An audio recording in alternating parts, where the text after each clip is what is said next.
This is K.M. Weiland, and you're listening to the 258th episode of the Helping Writers Become Authors podcast. I'm pleased to announce that in a couple days, on Friday, September 5th at 6 p.m. Mountain Daylight Time, I'll be presenting my webinar, Outlining Your Novel, Create a Roadmap to Storytelling Success, free to members of the American Christian Fiction Writers Association. So if you're not a member and have been contemplating joining, now is a good time. And if not, I'm sure I'll be presenting the webinar again in the future. The latest post in the video series on my blog is John Ford on creating vivid characters with minimum effort. It shows how a little subtext can make vivid characters out of your entire cast. To find the post, visit my site at helpingwritersbecomeauthors.com. And now, I hope you enjoyed this week's podcast entitled, Should All Your Minor Characters Have Arcs? If your protagonist's character arc has the ability to deepen your story, then just think how much depth you can create if all your minor characters have arcs. It's a dizzying concept, isn't it? And it raises the somewhat trepidatious question, should all your minor characters have arcs? It's a fair question. After all, we want all of our supporting characters to be just as dimensional and lifelike as our protagonists. We want them to be the heroes of their own stories. So doesn't that mean they should all have arcs of their own? Maybe, but maybe not too. Here's the thing about giving full-fledged arcs to all your minor characters. You will go bats. Seriously, just the thought of charting a full-on arc for every single character in my latest work in progress makes my eyes cross. It's arc overload. So, okay, it's a lot of work. Got it.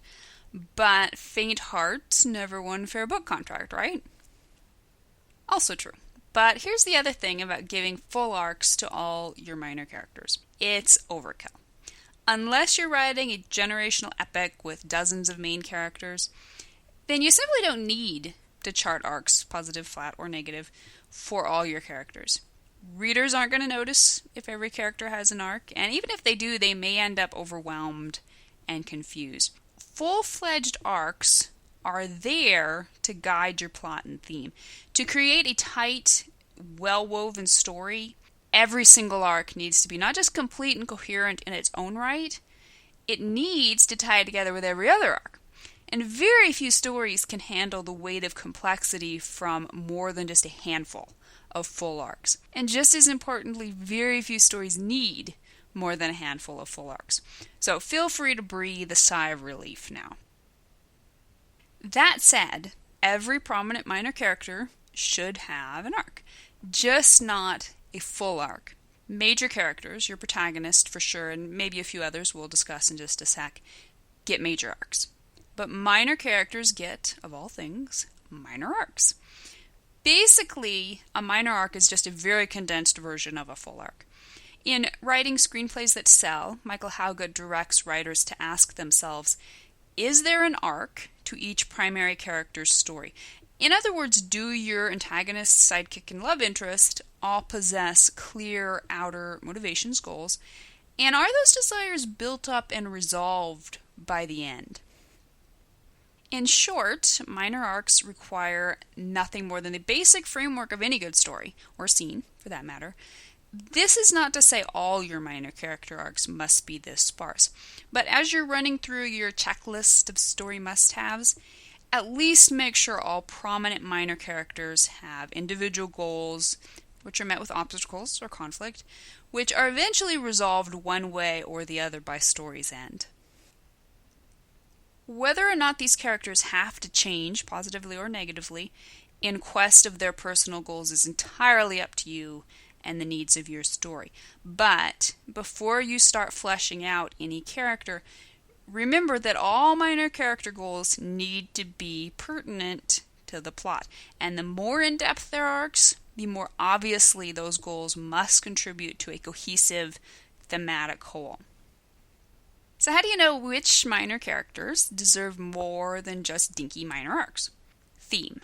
It all comes down to theme, my good man. The antagonist and the sidekick and the love interest, if there is one, will all play a major role in influencing your protagonist's arc. How? By providing comparative and contrasting arcs of their own. Earlier this week, one of you asked me if the antagonist's arc will always be a negative one. And you'd think it would be. After all, he's a negative character. But nope. So, what's the determining factor in what kind of arc the antagonist will follow? The protagonist's arc will decide the arc of every other character in the story. He's the main attraction after all. Everything else must be built around him in order to create just the right atmosphere to guide his arc. So with that in mind, the antagonist's arc will always function as a reflection of the protagonist's. It's his similarities, as much as his differences, to the protagonist that defines their relationship. But the image is reversed.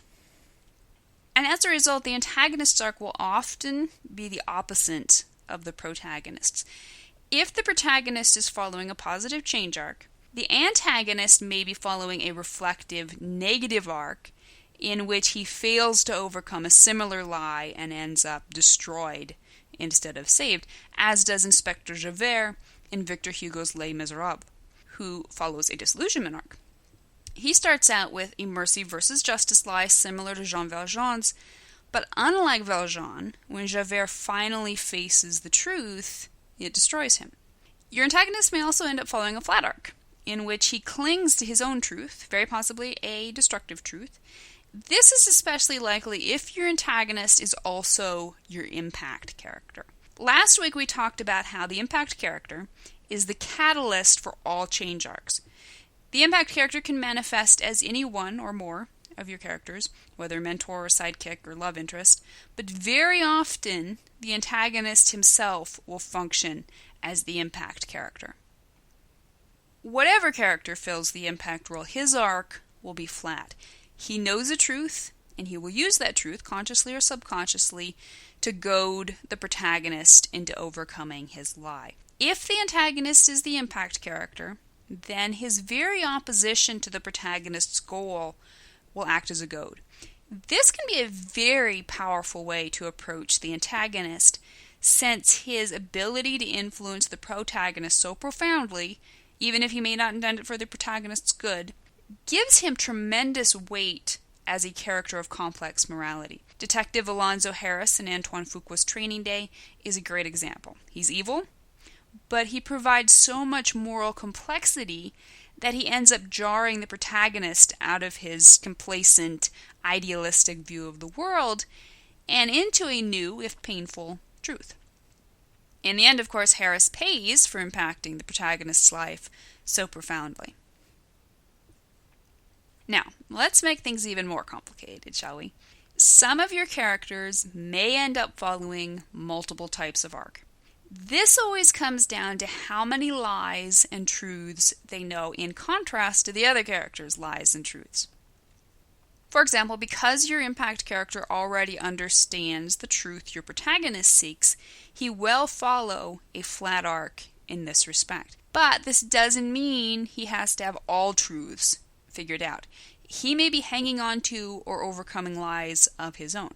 Same goes for your protagonist. He may be a mess when it comes to his central character arc and its lie. But he may have a different kind of truth figured out, which he can use to help minor characters in their own change arcs. Used with care, multiple arcs can create characters of great depth and complexity. But here's the rule of thumb to always keep in mind.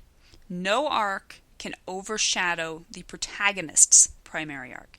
Never forget the protagonist is the heart of your story. His arc is the story, and if it's not, then he's not the protagonist. All other arcs must be subordinate to that arc. They must support that arc and contribute to its specific moral premise. In other words, all arcs must weave together to create a single tapestry. You can't have one character learning about mercy while another character is figuring out it's important to take care of the planet. Unless those subjects end up tying together in some thematic way that is unclear to my brain at this particular moment. So how many character arcs should you plot in your stories? pay attention to the protagonist, the antagonist, the sidekick, and the love interest for sure. The protagonist gets a full arc, with the antagonist's arc subtextually reflecting and contrasting that arc. The impact character or characters will probably follow smaller supporting arcs, and every other character will receive at the least a thematically pertinent goal, conflict, and resolution. Thank you for listening to the Wordplay Podcast. To read a transcript of this episode, you can visit my website at helpingwritersbecomeauthors.com. And be sure to check back again next week.